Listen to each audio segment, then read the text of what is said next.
Muito bem, sejam bem-vindos a mais uma reunião de estudos do livro A Gênese, de Allan Kardec. Hoje a sessão é de número 46 e hoje é dia 19 de junho de 2023. Nós estamos dando sequência no capítulo 12 de A Gênese Mosaica, a Gênese de Moisés. E estamos tratando do paraíso perdido. Hoje nós vamos estudar dos itens 19 a 25 e vamos fechar esse item, o paraíso perdido. Então, a gente tem... Bom, vamos lá fazer a nossa...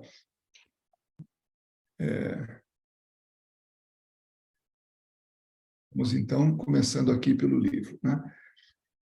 No item 19, qual é, pois, em definitiva, essa falta tão grande que pudesse resultar na reprovação à perpetuidade de todos os descendentes daquele que a tenha cometido? Então, nós estamos falando, né, nós estamos tratando nesse momento da expulsão de Adão e Eva do paraíso, né, segundo a Gênese mosaica. E aí, eles comeram do fruto proibido, né? Eva foi assim induzida pela cobra, né, pela serpente, para poder conhecer do fruto da árvore da verdade, do bem e do mal, né? E ela vai e oferece também para Adão, e os dois são expulsos do paraíso. Então, a colocação de Kardec é assim: o que foi que, em definitivo, né, de verdade, o que pudesse acontecer, né? Que falta foi essa tão grande que teve essa reprovação, né? Da reprovação, a perpetuidade de todos os descendentes daquele que a tenha cometido. Ou seja, não foi só Adão e Eva que foram assim condenados, né? Que foram reprovados, mas sim toda as gerações que viriam após ele, ou seja, toda a humanidade. Então, aí que Kardec fala, né, na Gênese mosaica, que Adão e Eva caíram como espíritos que eram bons, perfeitos, tal, caíram, né, regrediram, caíram na inferioridade. Então, aí tem Caim também, que era filho de Adão. Tinha Caim e Abel, né? Os dois filhos de Adão e Eva. Caim, o fratricida, né? Aquele que assassina o irmão, não foi tratado tão severamente. Nenhum teólogo pôde defini-lo logicamente, porque todos, não saindo da letra, voltam-se num círculo vicioso. Porque ele vai explicar aqui que Caim não foi punido, não foi punido severamente como a humanidade toda, né? Atualmente sabemos que essa falta não é um fato isolado, pessoal de um indivíduo, mas que compreende, sob um fato alegórico único, o conjunto dos abusos dos quais pode se tornar culpada a humanidade ainda imperfeita na Terra, e que se resumem nessas palavras: infração às leis de Deus. Bom, Deus faz as leis, né? Ele coloca esse regulamento, né? As leis divinas, as leis naturais. E nós estamos subordinados a essas leis. Só que se a gente se desvia dessas leis, a gente comete a falta e que precisa retornar a elas. Então, não é que Deus castiga a gente, é que nós nos desviamos da lei, das leis de Deus. Então, é importante que a gente se mantenha em linha reta, fazendo aquilo que está correto, porque senão a gente vai ter que gastar muita energia para voltar. Vai ter sofrimento, vai ter... Mas por quê? Porque nós cometemos a falta e nós temos por responsabilidade que retornar ao caminho normal. Então, não é castigo de Deus, não é que Deus não gosta da cor dos nossos olhos, não. É que, dentro do livre-arbítrio, nós temos que escolher sempre o melhor. Mas nem sempre nós escolhemos o melhor. E somos respeitados por isso. Deus respeita isso. Até os nossos erros. Só que esses erros nos levam, pelas leis de Deus, a voltar no caminho, no trilho correto. né?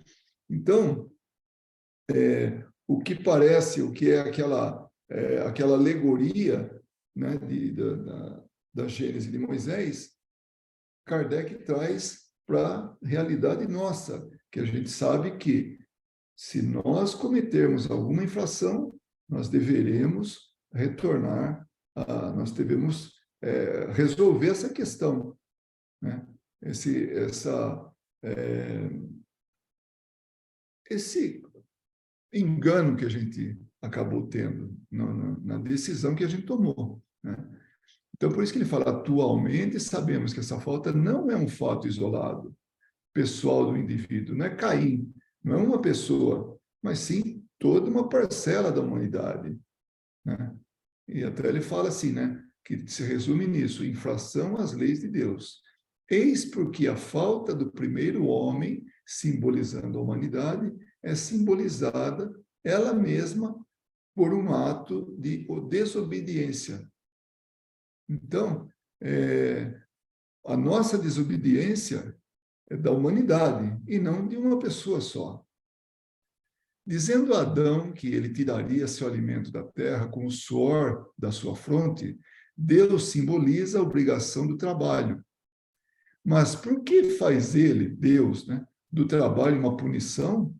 O que seria da terra se ela não fosse fecundada, transformada, saneada pelo trabalho inteligente do homem? Então, como é que pode haver lógica nisso? Se Deus criou a gente para trabalhar na terra e transformar a terra, que é o que nós fizemos, é o que nós estamos fazendo. Se a gente está transformando para pior, é uma decisão nossa. Mas cedo ou tarde nós vamos voltar no caminho normal e vamos fazer com que a terra volte ao seu caminho natural. Ou seja, a gente não agrida tanto ela. Então, podemos ter certeza disso, que a condição que o homem tem hoje é de tirar o máximo da terra. Mas vai chegar um momento que ele fala, poxa, não dá mais, a terra está exaurida, então nós precisamos cuidar dela. E nós vamos cuidar, porque senão vai ser o nosso fim. E a humanidade não vai querer o fim próprio. É suicídio coletivo, suicídio de toda uma humanidade, né? E não pode isso, não tem como, né? Então, Deus nos criou para que a gente pudesse ter o trabalho inteligente na Terra. Então, nós, como homens, né? Homens, mulheres, trabalhando na Terra. Então, disse o Senhor Deus, não tinha ainda feito chover sobre a terra e não havia nenhum homem para trabalhá-la. O Senhor formou, pois, o homem do barro da terra. E ele explica essas palavras comparadas com as seguintes: enchei a terra, povoar na terra. Prova que o homem estava desde a origem destinado a ocupar toda a terra e cultivá-la. E outra, que o paraíso não era um lugar circunscrito a um canto do globo. Então, Kardec está nos levando a usar da lógica. Então, a Gênese mosaica, ela fala de uma forma alegórica. O que a gente precisa extrair disso, limpar isso e trazer para uma conclusão lógica, coerente, a verdade em si, e não uma história, uma historinha, podemos até dizer assim. Então, a importância da gente realmente ter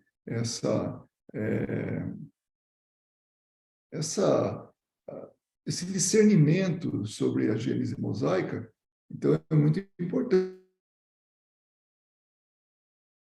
A gente precisa entender fundo nisso, né? A verdade por trás disso. Se a cultura da Terra devia ser uma consequência da falta de Adão, resultaria que, se Adão não tivesse pecado, a Terra não teria sido cultivada e que os desígnios de Deus não teriam sido cumpridos. Então, é Kardec, se utilizando da lógica, fala, olha, se Adão e Eva ainda estivessem no paraíso, né, porque era uma parte circunscrita, né,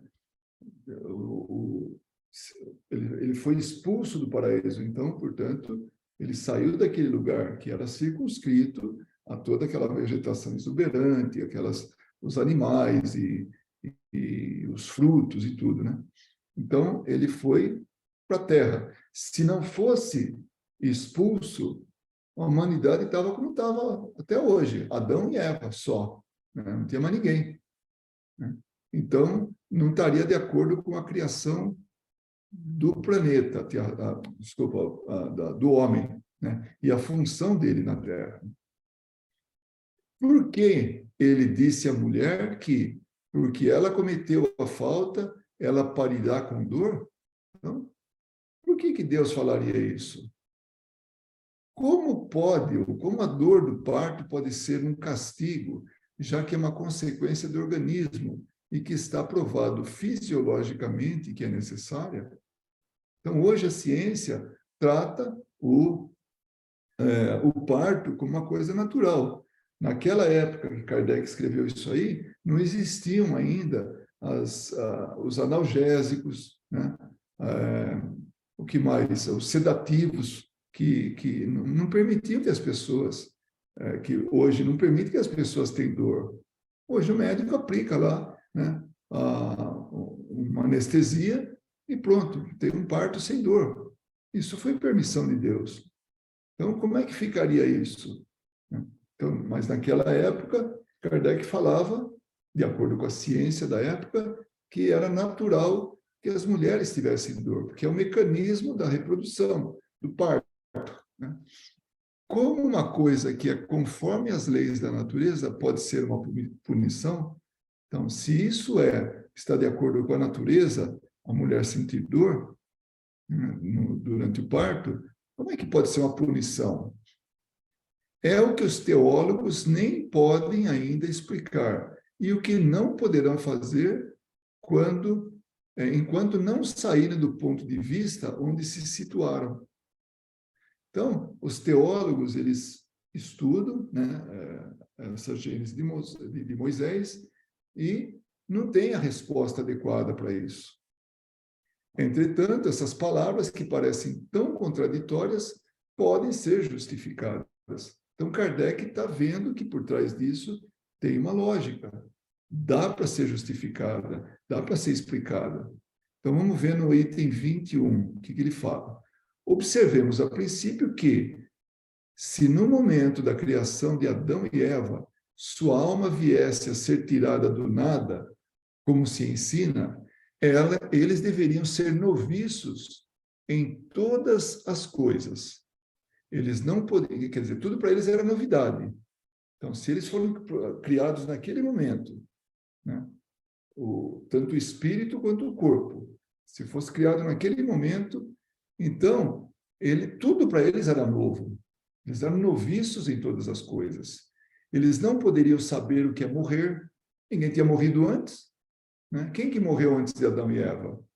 Eles foram os primeiros a habitarem a Terra, né? Já que estavam sós sobre a Terra, tanto que eles adivinham do paraíso, eles vinham, né, do paraíso terrestre. Não haviam visto ninguém morrer. Como teriam podido compreender em que consistia a ameaça de morte que Deus lhes fazia? Que Deus falou para eles: vocês vão ser expulsos e vão morrer. O que é isso? O que é morrer? Ninguém sabia o que era isso. Eles não sabiam. Como poderia Eva compreender que parir com dor seria uma punição, já que, tendo acabado de nascer para a vida, ela nunca tinha tido filhos, além do que ela era a única mulher no mundo?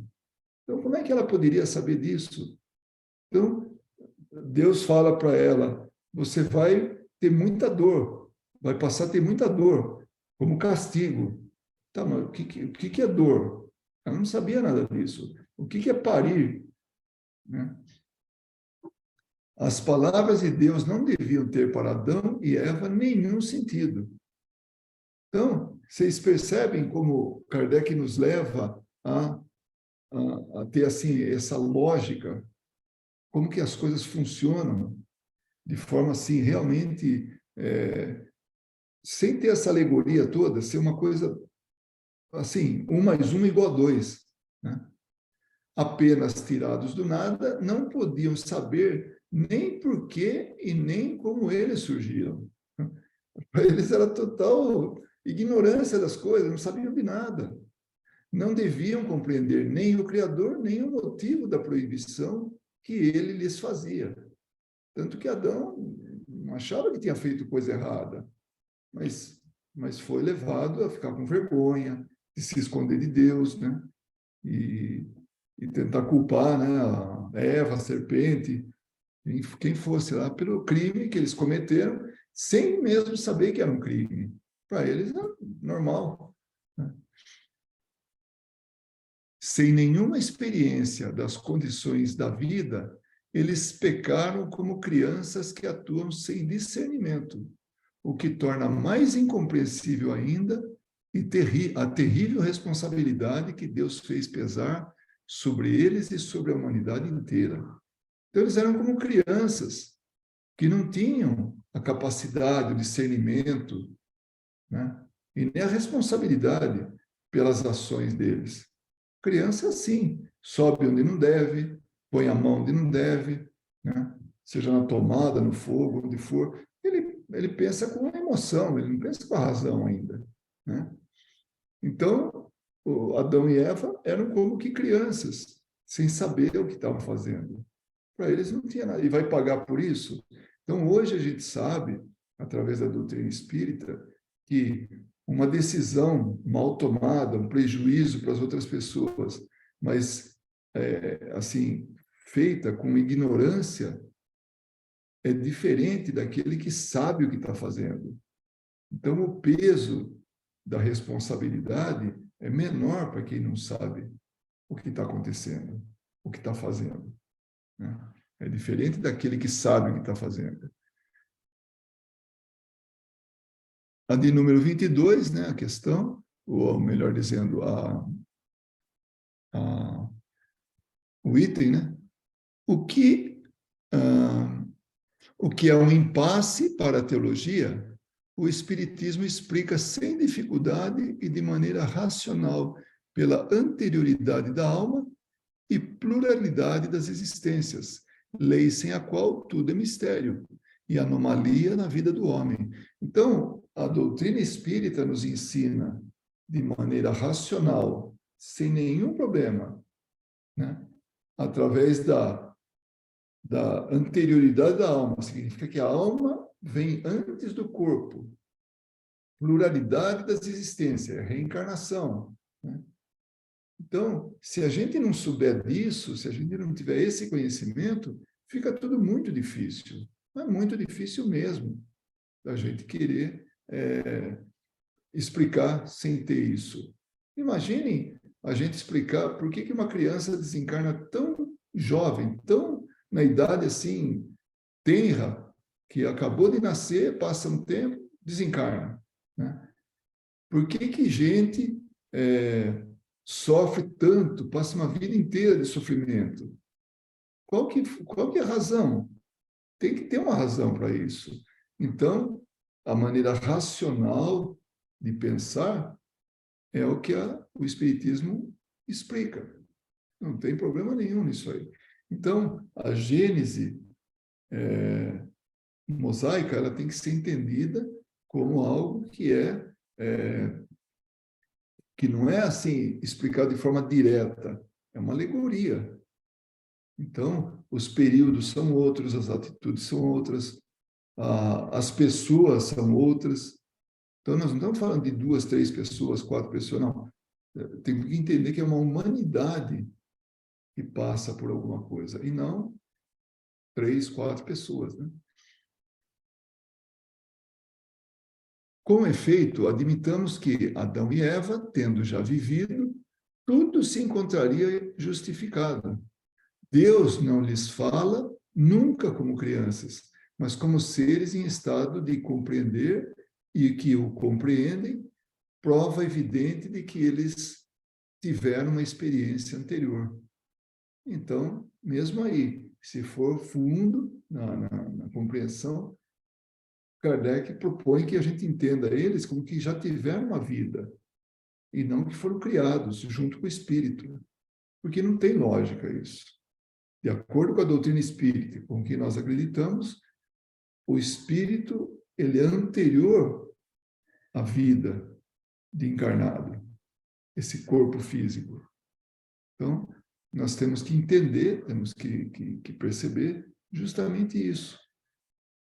A nossa imortalidade e as experiências que a gente tem através da reencarnação.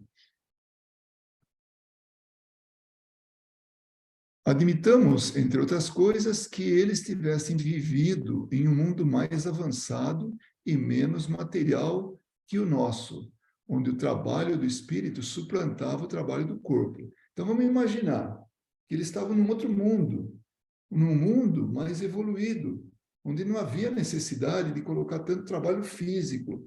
Mas digamos que ele tivesse robôs à disposição dele, tivesse mecanismos que produzissem por ele, porque o tempo dele, a mente dele, precisava se ocupar com outras coisas, e não com a agricultura, produzir alimento, nada disso.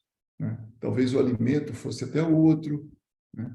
Então, é uma outra condição. Digamos que fosse nesse mundo, né?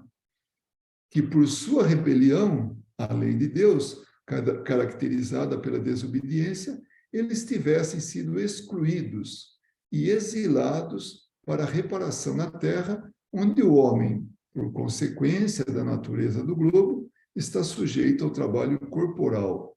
Deus tinha razão de lhes dizer: no mundo em que irides viver, de hoje em diante, vós cultivareis a terra e dela tirareis vosso alimento, com o suor da vossa fronte. E para a mulher, vós parireis com dor, porque tal é a condição desse mundo. Então, imaginem, eles estão no mundo superior, onde eles erraram e já não comportava mais a presença deles, então eles iriam para um mundo inferior, onde haveria muita exigência física deles e onde eles passariam por dores, no caso ela, né? Então, isso lembra a gente já conhecer, como existem livros que contam do sistema de Capela, onde o mundo já estava numa outra fase, uma fase de regeneração, e aí tinha uns espíritos que estavam recalcitrantes no mal, estavam atravancando o progresso daquele mundo. Aí o que acontece? Eles são exilados desse mundo e vão para mundos inferiores. E como consta nesses livros, ou nesse livro pelo menos, Exilados de Capela, eles saíram de lá e vieram para cá, para a Terra. Então, seria uma expulsão do paraíso.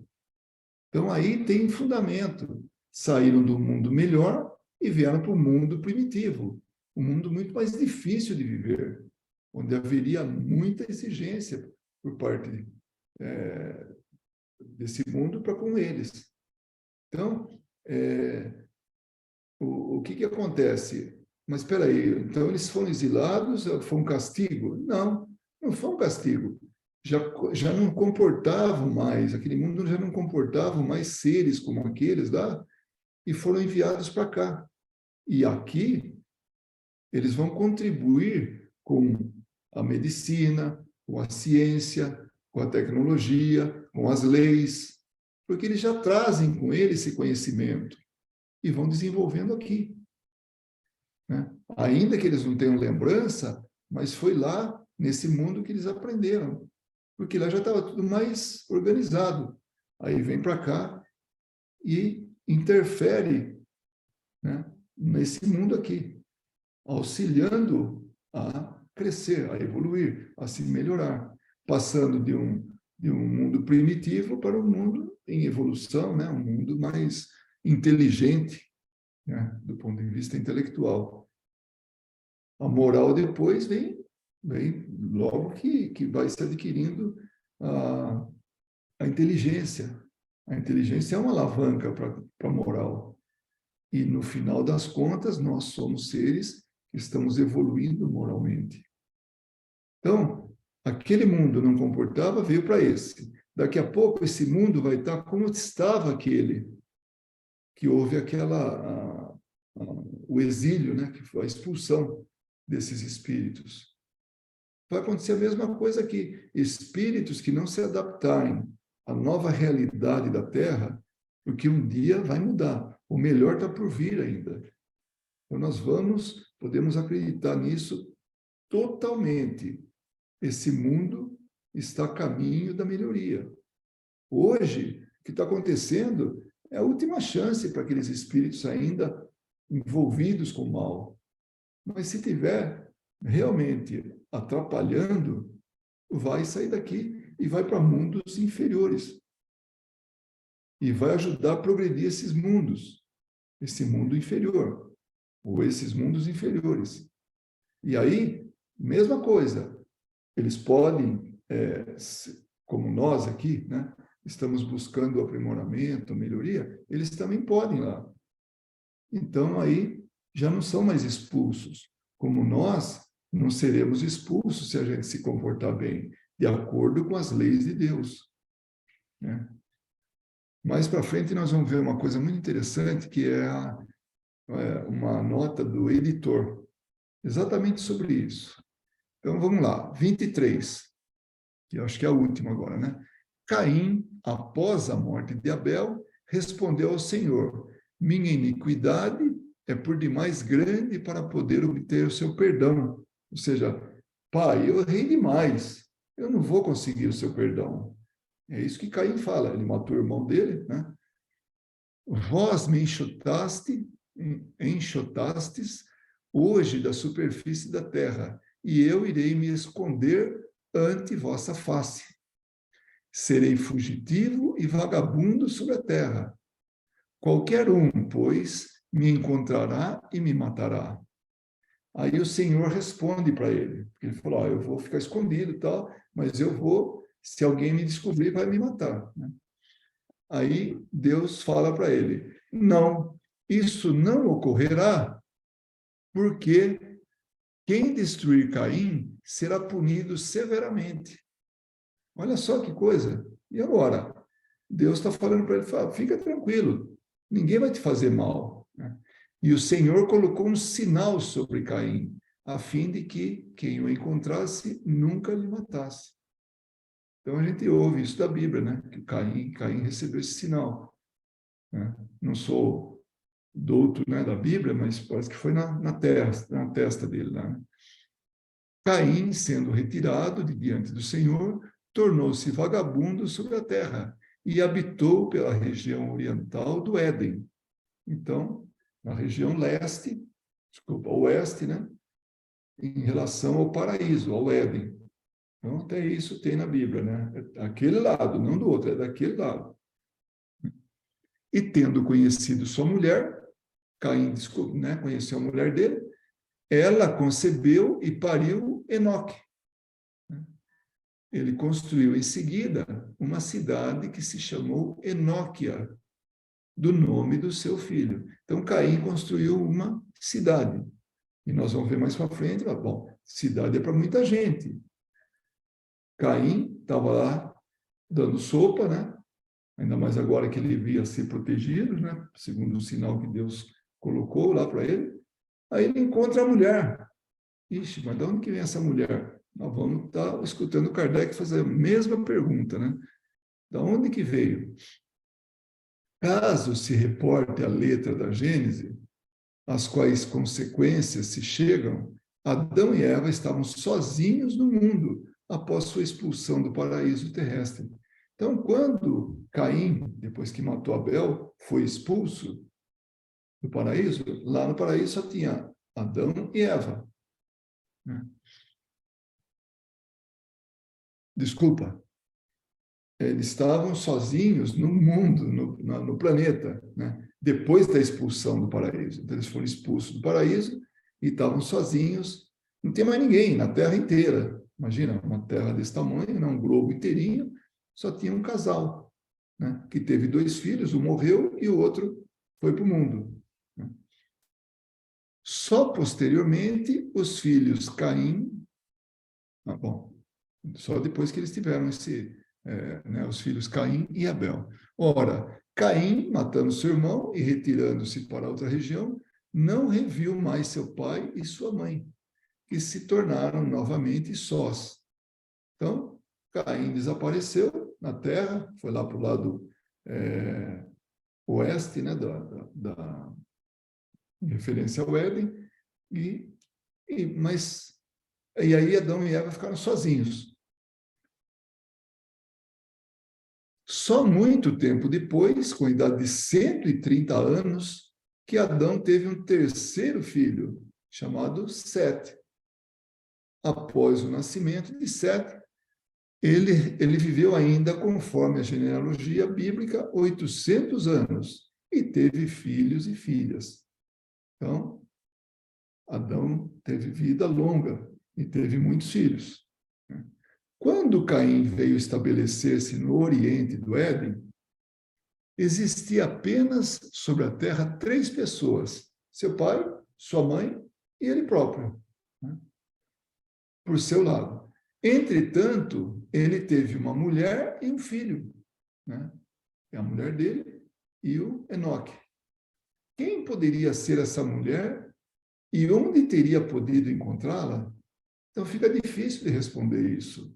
Se for pensar ao pé da letra, vai ter que pensar de forma muito mais abrangente, né? Ele construiu uma cidade, mas uma cidade supõe habitantes, já que não é presumível que ele a tenha feito para si próprio, sua mulher e seu filho, nem que a tenha podido construir sozinho. Então, consta que ele construiu uma cidade, mas essa cidade não pode ser para 3 pessoas somente, tem que ser para muito mais gente.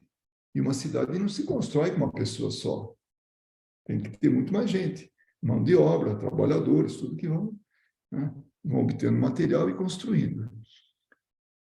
É preciso, pois, inferir desse relato que a região era povoada. Então, não tem outra resposta.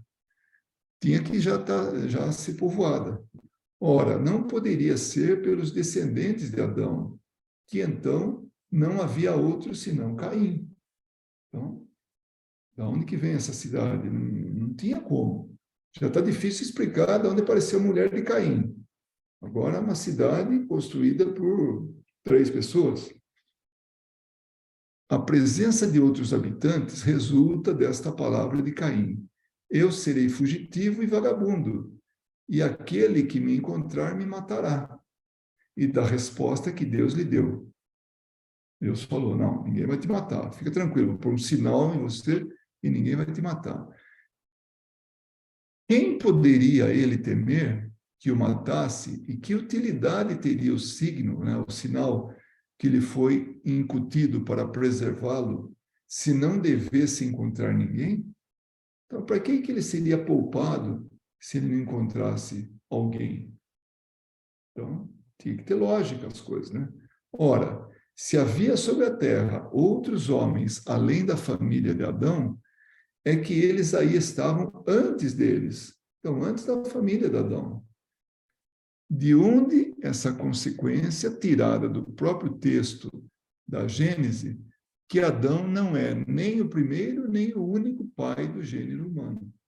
Então, a conclusão é essa, que não, Adão e Eva não são os pais da humanidade, que não tem como ser. Primeiro, que tem consanguinidade, e segundo, que a quantidade de filhos que eles gerariam dificilmente estaria no pé que está hoje, com essa superpopulação, né, na Terra. Tem que ter uma outra explicação. Seriam precisos os conhecimentos que o Espiritismo trouxe tocante ao relacionamento do princípio espiritual e do material, sobre a natureza da alma, sua criação em estado de simplicidade e ignorância, sua união com o corpo, sua marcha progressiva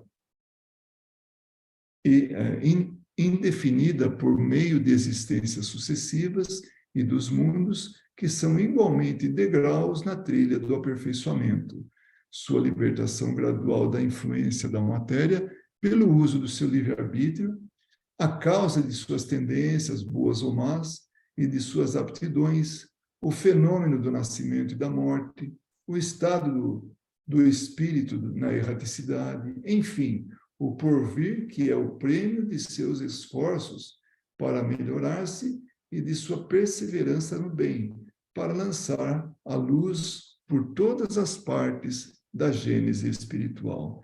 Então, ele está falando assim, o Espiritismo nos trouxe esse conhecimento sobre o relacionamento do princípio espiritual e do material, a necessidade que o espírito tem que ter da matéria para poder se desenvolver, espiritualmente falando, né? Para poder se transformar, moralmente falando.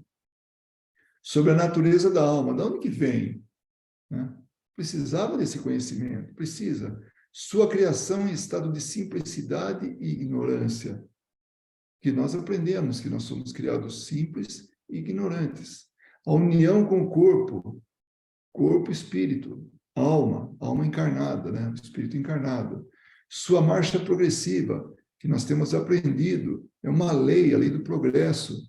Nós progredimos, a cada minuto nós somos melhores do que um minuto antes.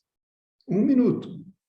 Quantos de nós aqui já não estamos aprendendo tanta coisa só nesse pouco tempo que nós estamos aqui prestando atenção? Nós, ao vivo, nós na gravação.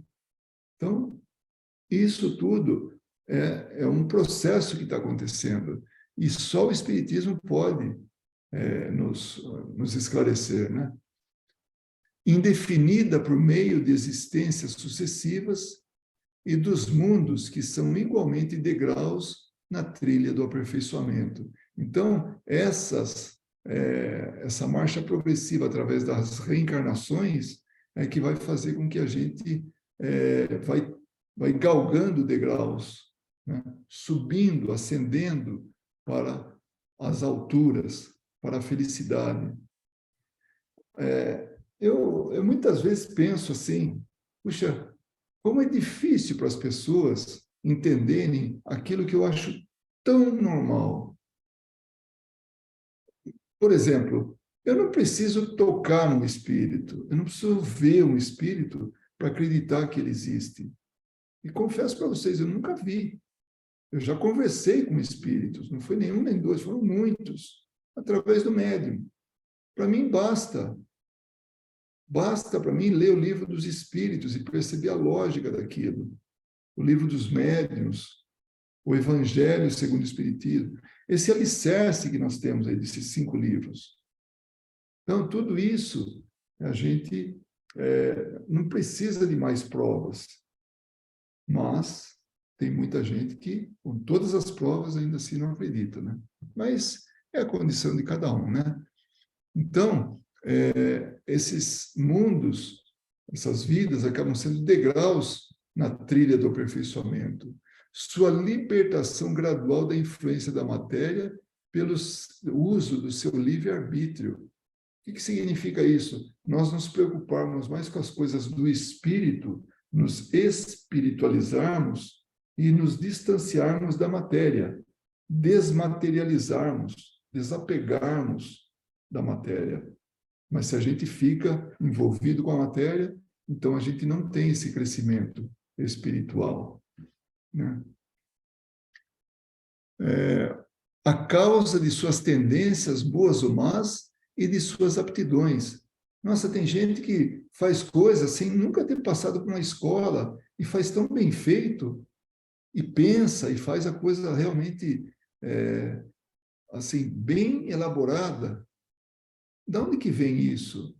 Então, são aptidões, são tendências que a gente tem. E não só no conhecimento, mas também no caráter. Uma tendência boa de uma pessoa, uma tendência má de outra. O fenômeno do nascimento e da morte.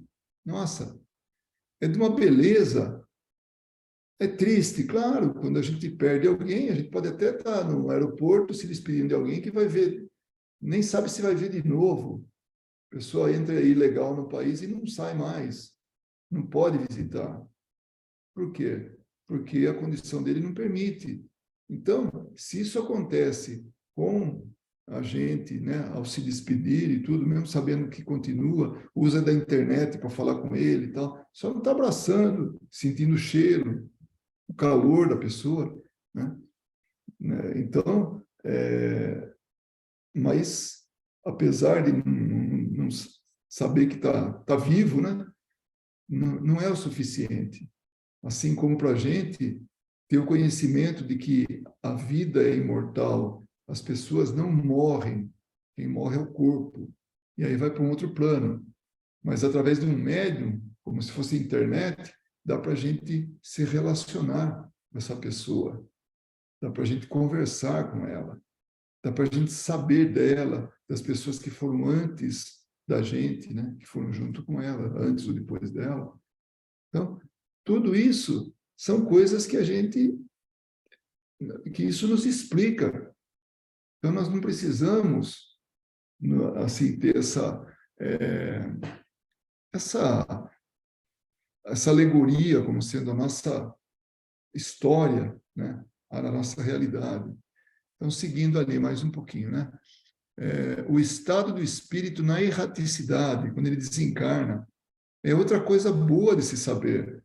A gente volta para o plano espiritual, aí a gente vai processar, vai analisar o que a gente fez aqui. É um momento que a gente vai ter pensando, puxa vida, eu podia ter acertado fazendo tal coisa. Eu não precisava ter errado fazendo aquilo que eu fiz. Eu não pensei no mundo espiritual, eu só pensava no mundo material. Então, isso tudo são coisas que nós temos na erraticidade esse digerir das coisas, né? Analisar as coisas, como elas aconteceram, e o que a gente fez para mudar ou não fez. Né? Enfim, o porvir, que é o prêmio de seus esforços para melhorar-se e de sua perseverança no bem, para lançar a luz por todas as partes da gênese espiritual.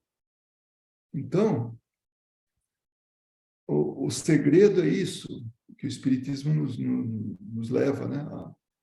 Nos conduz, a perseverança no bem. Então, se a gente tem isso, não precisa ter religião nenhuma, não precisa ter nada. Né? A pessoa tem aquilo como uma lei, uma regra, e aí segue adiante. Né? Graças a essa luz, a esse entendimento, a tudo isso aí que o Espiritismo nos traz, o homem sabe daí para frente de onde ele vem, para onde ele vai, por que está sobre a terra e por que sofre. Só o Espiritismo nos dá esse esclarecimento. Por que eu sofro tanto? Porque eu arrumei para minha cabeça. Porque fui eu que me mantive no estado de inferioridade. E agora eu tenho que me levantar, tenho que sair desse estado. Só que, na hora de combinar, fala, tudo bem, você vai lá, mas você suporta um sacrifíciozinho? Ah, não, eu suporto, pode me dar aí que eu suporto. Aí chega aqui na Terra, encarnado, a primeira pedra no sapato, ai, que o mundo vai acabar, né? Nossa, que dificuldade que é viver. Então, mas ele pediu isso. Então, ninguém vem aqui com uma vida que não tenha pedido, não tenha interferido. Né? Muitas vezes, nós vimos aqui para esse mundo, a gente chega aqui e a gente queria uma tarefa muito maior, né? Queria assim, fazer a coisa muito maior do que pode, né? E sofrer mais do que pode. E lá os espíritos falam, calma, vai ter outras vidas, sofre um pouquinho só. Se você aguentar, aí a gente arruma mais para você na próxima existência. Chega aqui, nossa, que desespero. Uma coisinha de nada já não, a gente não aguenta. Né?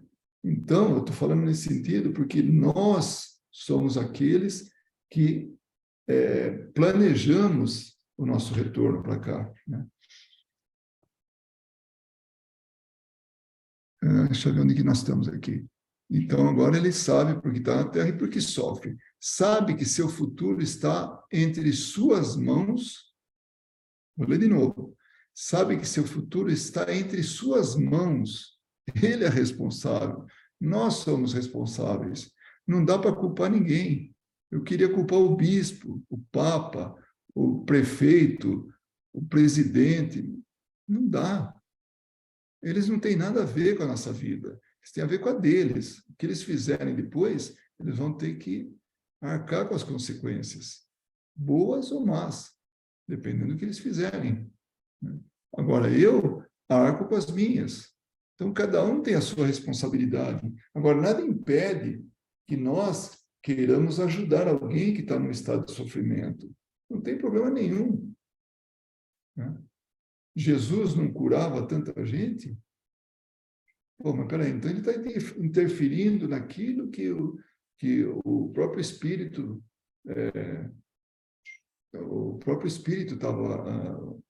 quis passar. Não, vamos amenizar a dor dele para ele ficar mais tempo, fazer mais o bem, aproveitar mais a existência dele. Mas cabe a ele, né? Vá e não peques mais, para que coisa pior não te aconteça. O que é isso? É ele arrumar mais dívida ainda. Então, se ele fizer o que tem que fazer, né? E esse não peques mais, não arrume mais encrenca. Né? Ande na linha, porque senão você vai piorar a sua situação. E a coisa piora cada vez mais. Porque não é parou, a recomeçar de onde parou, não. Tem que fazer tudo de novo. É que nem passar de ano. Se a gente não passar de ano, a gente repete o ano inteirinho. Não é só repetir os 2, 3 últimos anos ou meses do ano. Não. É o ano inteiro. Então, assim, mesma coisa. Passa por todas as dificuldades e mais um pouquinho, se for o caso. Sabe que seu futuro está em suas mãos e que a duração de sua privação de liberdade neste mundo depende dele. Olha que coisa. A gente tem a responsabilidade e a gente só se livra, né, dessas privações se a gente fizer certinho, porque só depende de nós. A Gênese, vamos ver o que o editor fala aqui na 147. Eu vou ler de novo para que a gente possa associar com a frase, né? Sabe que seu futuro está em suas mãos, entre suas mãos, e que a duração de sua privação de liberdade neste mundo depende dele. Então vamos lá. 147, nota do editor. Quando toda a humanidade, agindo pelo dever, sem desejo de privilégios em nome da igualdade, por meio da solidariedade participativa, permitindo o acolhimento de todos os seres por meio da fraternidade social, é que conquistará a verdadeira liberdade. Solidariedade, igualdade, não ter privilégios. Cabe todo mundo nesse mundo. Tem riqueza para todo mundo, desde que a riqueza seja o suficiente. Mas nós não nos contentamos com a riqueza suficiente. A gente quer mais e mais. E para isso, ainda que a gente cerceie a liberdade de alguém, não seja solidário com ninguém, seja egoísta. Eu sou melhor que os outros. Então, enquanto esse mundo for dessa maneira, nós vamos estar sofrendo tudo isso que nós estamos sofrendo. Não tem segredo. Não é uma coisa que a gente fala, nossa, é coisa do outro mundo. Não é. A vida, o mundo, o que nós estamos fazendo aqui, é para realmente tornar algo solidário, oportunidade para todo mundo. Se tem gente muito atrás da gente, a gente volta e ajuda. E aí cabe todo mundo. E esse mundo que a gente vai ter um dia, esse que é o melhor que está por vir. Não é bonito isso? A Gênese saída da alegoria estreita e mesquinha, se a gente livrar essa Gênese de Moisés, se a gente der uma limpada nela, tirar essa mesquinhez, essa limitação, essa alegoria, né? Mostra-se a ele grande e digna da majestade, da bondade e da justiça do Criador. Seja justo como o Pai o é, seja perfeito como o Pai o é. Então, é isso que nós temos que ser. Como Deus, que coloca um sol brilhante para alimentar a terra e não escolhe, os raios não escolhem as cabeças que ele vai iluminar, que vai aquecer. É para todo mundo. Então, Deus é solidário, né? Quer que todos nós sejamos solidários. Né? Considerado desse ponto de vista, a Gênese confundirá a incredulidade e a vencerá. Então, se a gente vê dessa maneira lógica, nós vamos estar vencendo, né, essa mesquinhez, esse tipo de coisa. Então, esse era o que a gente tinha para hoje, né? E na próxima semana, a gente vai estar estudando exatamente os milagres segundo o Espiritismo, que também é muito, muito interessante, né? Que a gente vai ver os caracteres dos milagres, né? Que começa um outro capítulo, o capítulo de número 13.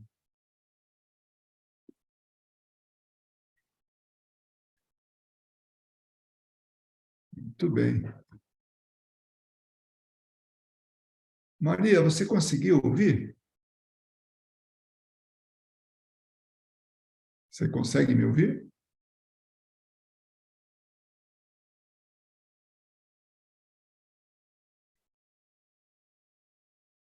Acho que não, né?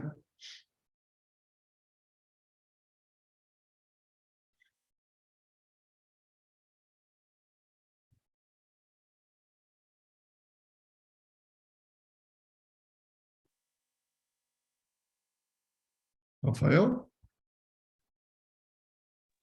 Oi, pai. Oi. Só sobrou você agora? Não, a Maria tá aí ainda, mas realmente ela não sei se ela Acho não que tá. não estava ouvindo. Estou tentando É, aqui. se ela estiver ouvindo, ela vai escrever alguma coisa.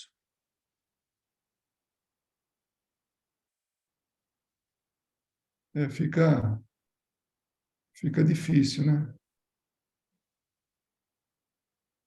É. Muito bem.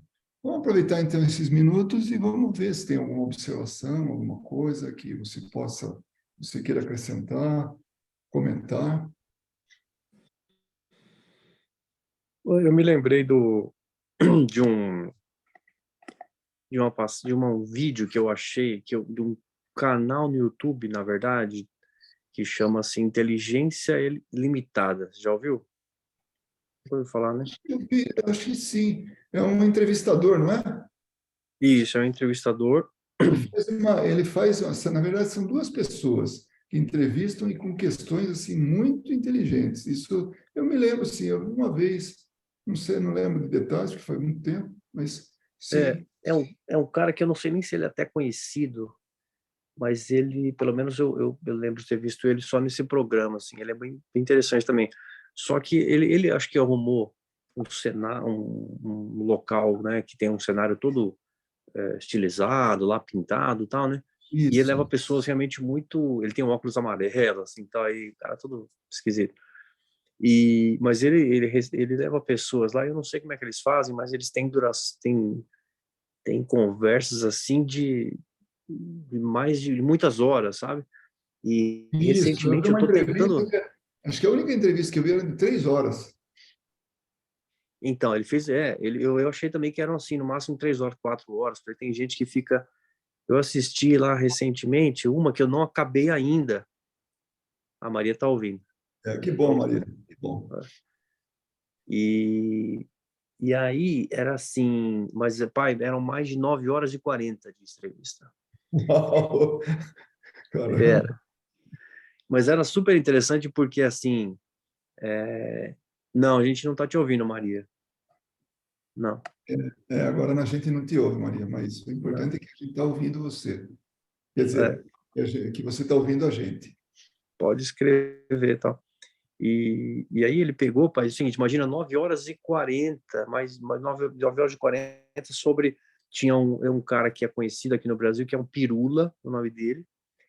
Acho que o sobrenome dele é esse. E ele é um estudioso, ele é arqueólogo, um cara muito biólogo, tal, assim, ele é muito conhecedor da história da humanidade, então assim, ele tem todo um conhecimento, é um cara realmente que conhece muito, tem vários vídeos, começou a fazer vários vídeos no YouTube e tal sobre história, e tem e é ele com um pastor que chama Rodrigo alguma coisa, vou buscar depois aqui eu te falo, mas é super interessante, e os dois discutindo exatamente a questão, uma das maiores questões, né, da humanidade, que é crer ou não crer, entendeu? Existe ou não existe, né? E é um pastor, mas ele busca, né, informações assim, os dois buscam, putz, os caras são super inteligentes lá, sabe? Só que assim, os dois debatendo, fica um negócio engraçado, até porque assim, um como é que chama? Não é agnóstico, mas ele é ateu, e o outro ele crê, mas ele crê e ele falava o tempo todo na, na, na Bíblia, né? E os ensinamentos bíblicos tem momentos em que... Mas ele não é pastor católico, ele é um pastor de uma outra igreja.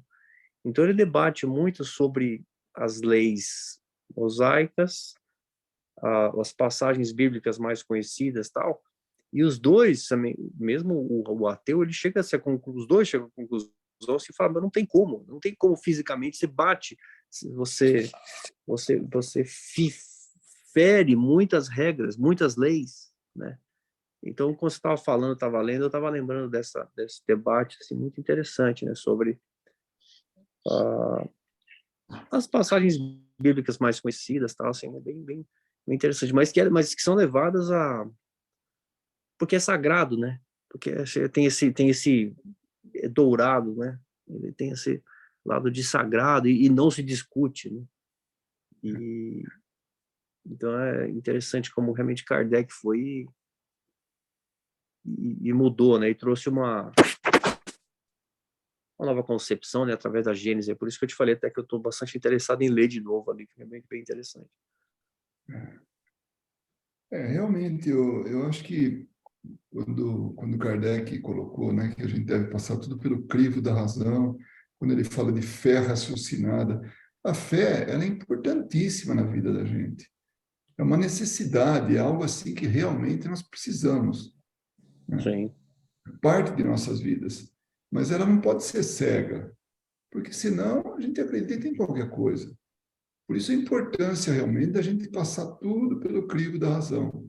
Então, Kardec ele fala exatamente isso, para a gente não, para a gente ser autônomo, né? Para a gente buscar as conclusões sem deixar que coisas interfiram dessa forma nociva, né, na vida da gente, limite a gente, faz a gente acreditar em coisas. Você vai ver só na próxima reunião, no próximo estudo, nós vamos falar dos milagres, né? Como a gente entrou ali. E, e os milagres, eles são aceitos de forma, assim, o crédulo, né? Crédulo puro e simples, né? Fé cega, ele aceita até de uma maneira poética, bonita, sabe? Maravilhosa, quando que milagre não existe, porque ela vai contra as leis da natureza.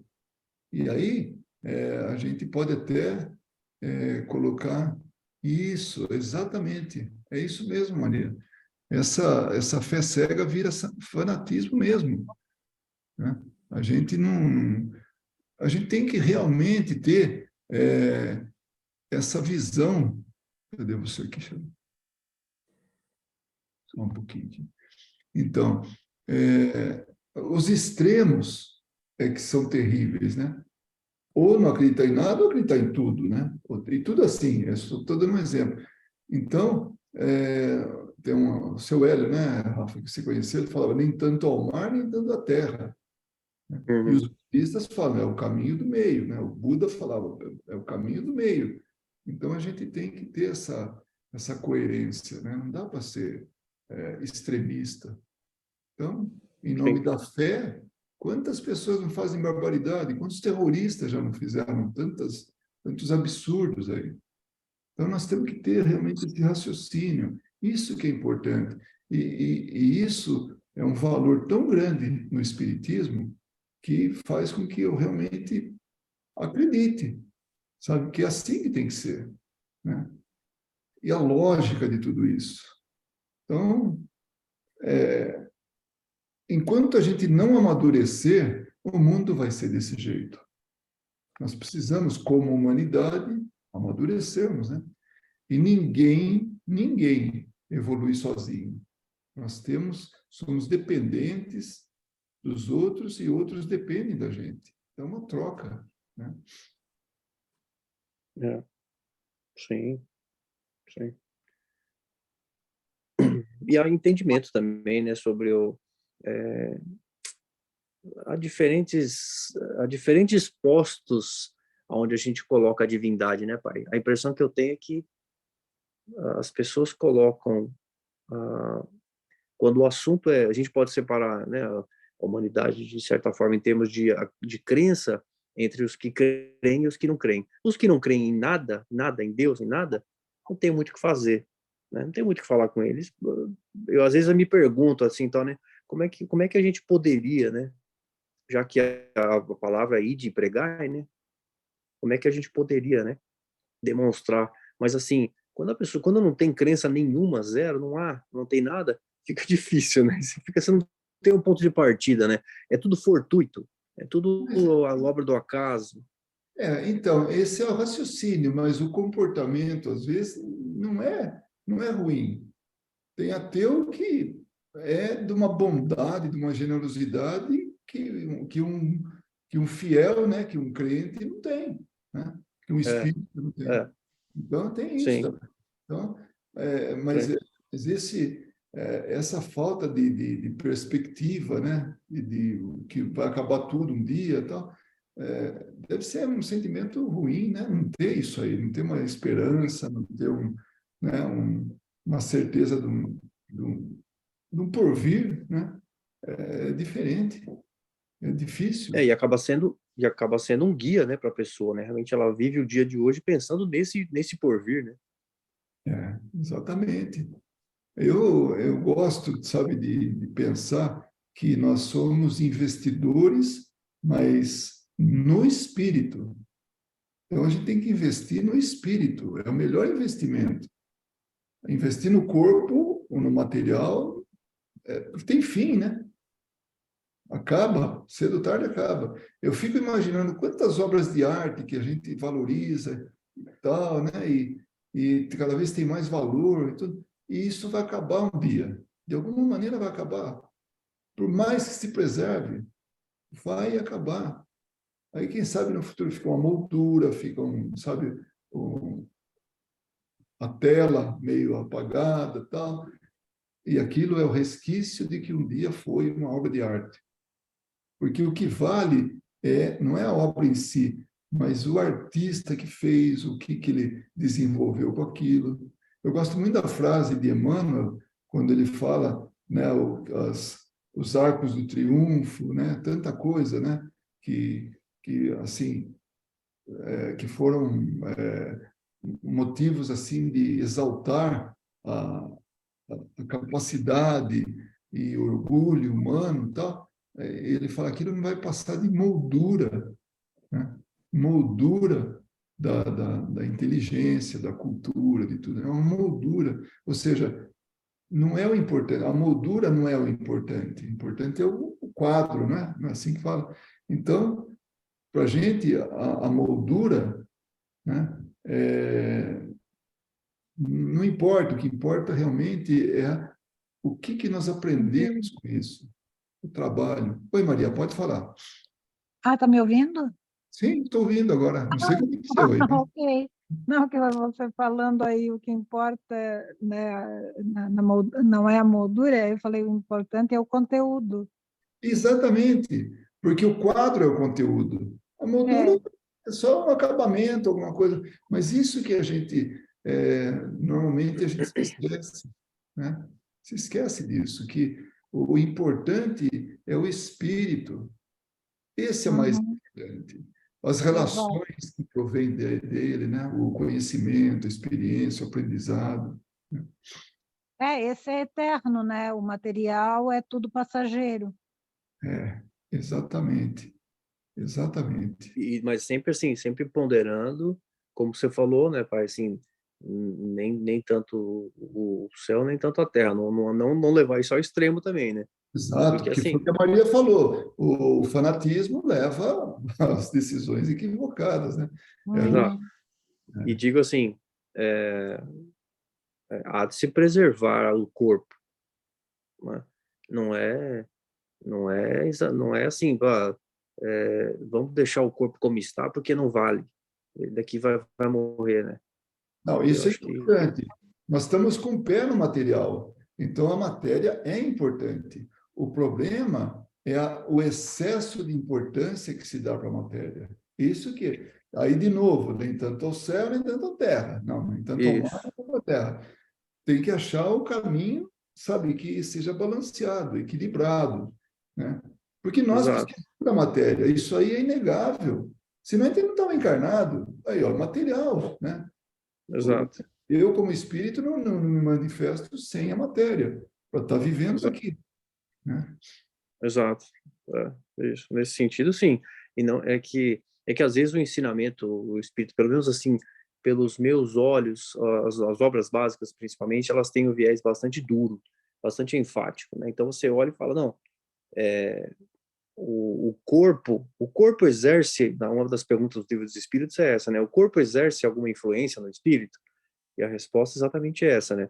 O corpo é veste que apodrece. Seu espírito é tudo, né? E assim com muitas questões, né? Então, há de se ter um equilíbrio também, né? Porque senão ninguém fazia yoga, exatamente, Rafael, eu estava pensando nisso.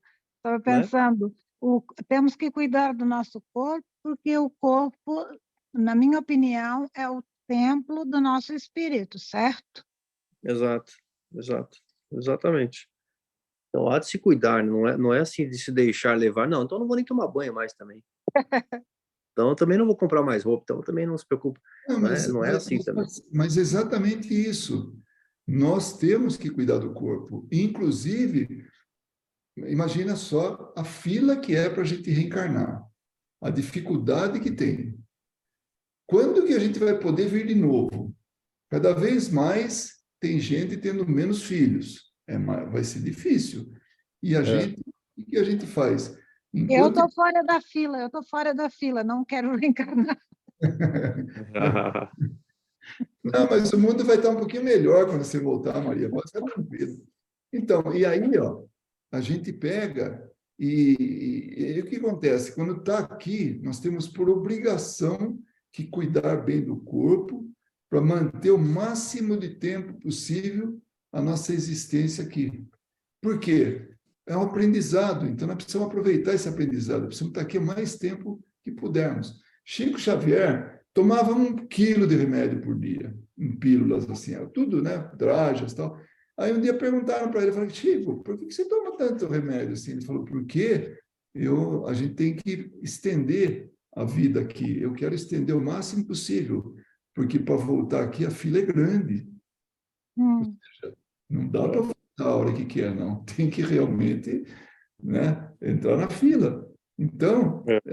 com essa lição, e para mim fica muito claro, eu tenho que ficar aqui o máximo de tempo possível aprender. Um dia eu vou deixar a Terra, né? Vou voltar para o plano espiritual. Mas, enquanto der para eu ficar aqui, então vou continuar tomando banho, vou continuar cuidando do meu corpo, usando roupa, tudo para poder segurar a peteca aqui, né?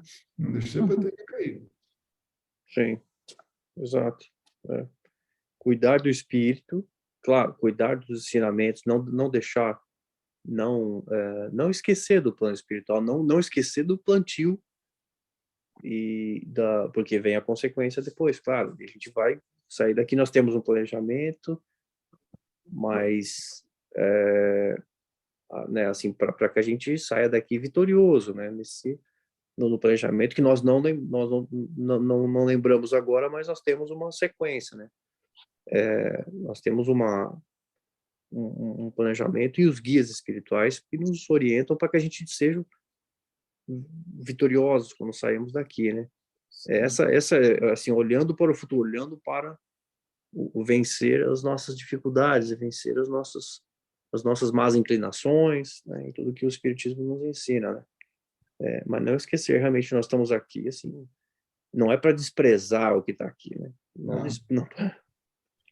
Maria, você está falando com meu filho e agora está vendo a minha esposa. Olha só, você está conhecendo minha família hoje. Ah, essa é sua esposa? Como é que é o seu nome? Oi, Maria, meu nome é Vera. Vera, muito prazer. Prazer é meu. Onde você fala? De Las Vegas. Aqui em Las Vegas, em Mountain Edge. Oh, Ela teve na terça-feira passada. É que você não pôde ir, né? na terça eu não fui, Maria. Mas amanhã, você indo lá, você vai conhecer ela. Amanhã eu tô lá. Por isso que vocês estão falando sem sono, aí tá todo mundo acordado, né? Da tarde, filho. Vai dormir, meu filho. Aqui é 00:15, já. Tô falando desdobrado, tá? Mas muito bem, acho que hoje a gente já explorou bastante o assunto e eu queria agradecer vocês aí pela presença e participação e que a gente possa se reunir na próxima sala de estudos, tá bom? Muito obrigado Uma boa noite. e boa noite.